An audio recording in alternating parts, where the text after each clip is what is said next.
അധികാരത്തിന്റെ അത്യുന്നതിയിൽ നിൽക്കുമ്പോഴും രാഷ്ട്രീയത്തിൽ ആരും സ്ഥിരമല്ലെന്ന് തെളിയിച്ച ഒരു രാഷ്ട്രീയ ഭൂകമ്പം. കോട്ടയെന്ന് കരുതിയ കൊളത്തൂർ മണ്ഡലത്തിൽ നിന്നും 8795 വോട്ടിന് പരാജയം രുചിച്ച് തമിഴ്നാട്ടിന്റെ മുഖ്യമന്ത്രി പദവി നഷ്ടമായി അധികാരത്തിന്റെ പടവുകളിൽ നിന്ന് വീഴുന്നു.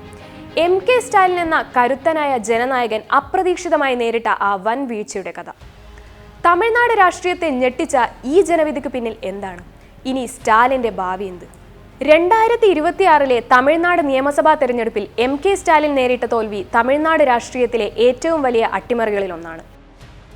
തമിഴ്നാട്ടിലെ രാഷ്ട്രീയ ശക്തികൾ മാറിക്കൊണ്ടിരിക്കുകയാണെന്നും പുതിയ രാഷ്ട്രീയ ശക്തികൾക്ക് ജനങ്ങൾ അവസരം നൽകാൻ തയ്യാറാണെന്നും തെളിയിച്ച ഒരു സംഭവം കൂടിയായിരുന്നു ഈ ഇലക്ഷൻ.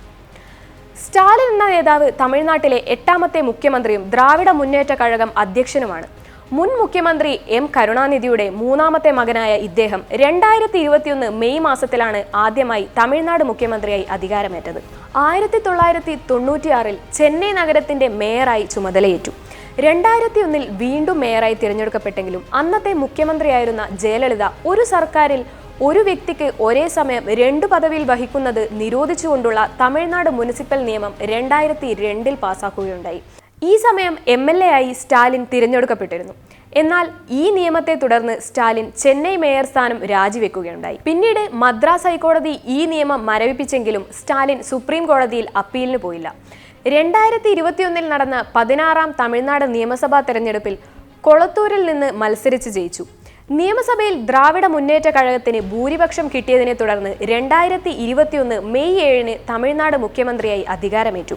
വർഷങ്ങളായി അദ്ദേഹത്തിന്റെ ശക്തി കേന്ദ്രമായിരുന്ന കൊളത്തൂർ മണ്ഡലത്തിൽ TVK സ്ഥാനാർത്ഥിയായ VS ബാബു സ്റ്റാലിനെ 8795 വോട്ടുകളുടെ ഭൂരിപക്ഷത്തിലാണ് പരാജയപ്പെടുത്തിയത്. VS ബാബു ഒരു സാധാരണ സ്ഥാനാർത്ഥിയായിരുന്നില്ല. 2006 DMK MLA ആയിരുന്ന അദ്ദേഹം 2011 സ്റ്റാലിന്റെ തിരഞ്ഞെടുപ്പ് വിജയത്തിനായി പ്രവർത്തിച്ച വ്യക്തി കൂടിയായിരുന്നു. പിന്നീട് പാർട്ടിയിൽ അവഗണിക്കപ്പെട്ടു എന്ന തോന്നലിനെ തുടർന്ന് അദ്ദേഹം DMK വിടുകയായിരുന്നു.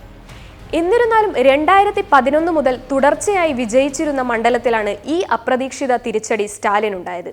സ്റ്റാലിന്റെ പരാജയത്തിന് പ്രധാന കാരണം ശക്തമായ ഭരണവിരുദ്ധ വികാരമായിരുന്നു. 5 വർഷത്തെ ഭരണത്തിനു ശേഷം ജനങ്ങളിൽ മാറ്റത്തിനുള്ള ആഗ്രഹം വളർന്നു. കൂടാതെ തൊഴിൽ, വിലക്കയറ്റം, നഗരവികസനത്തിലെ അസമത്വങ്ങൾ, അഴിമതിയെക്കുറിച്ചുള്ള ആരോപണങ്ങൾ എന്നിങ്ങനെ പലതും പ്രതിപക്ഷം ശക്തമായി ഉയർത്തിക്കാട്ടി. വർഷങ്ങളായി DMKയും ADMKയും മാറി മാറി ഭരിച്ചിരുന്ന തമിഴ്നാട്ടിൽ മാറ്റത്തിനായുള്ള ചിന്ത ജനങ്ങളിലേക്ക് എത്തിക്കാൻ നടൻ വിജയുടെ നേതൃത്വത്തിലുള്ള TVKക്ക് സാധിച്ചു.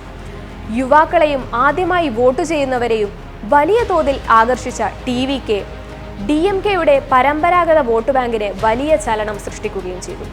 യഥാർത്ഥത്തിൽ സ്റ്റാലിന്റെ പരാജയം ഒരു വ്യക്തിയുടെ തോൽവി മാത്രമല്ല, തമിഴ്നാട്ടിലെ രാഷ്ട്രീയ വ്യവസ്ഥയിൽ തന്നെ വന്ന വലിയ മാറ്റത്തിന്റെ തുടക്കമാണ്. ഈ തോൽവി ദ്രാവിഡ രാഷ്ട്രീയത്തിന്റെ ദീർഘകാല ആധിപത്യത്തിനെതിരായ ജനങ്ങളുടെ പ്രതിഷേധം കൂടിയായിരുന്നു. സ്റ്റാലിന്റെ നേതൃത്വത്തിലുള്ള DMK സംസ്ഥാന തലത്തിലും വലിയ തിരിച്ചടിയാണ് നേരിട്ടത്. പാർട്ടിയുടെ സീറ്റുകളുടെ എണ്ണം ഗണ്യമായി കുറഞ്ഞതും ഭരണത്തിനെതിരായ അസംതൃപ്തിയും സംഘടനാപരമായ വെല്ലുവിളികളും ഇവിടെ വ്യക്തമാണ്.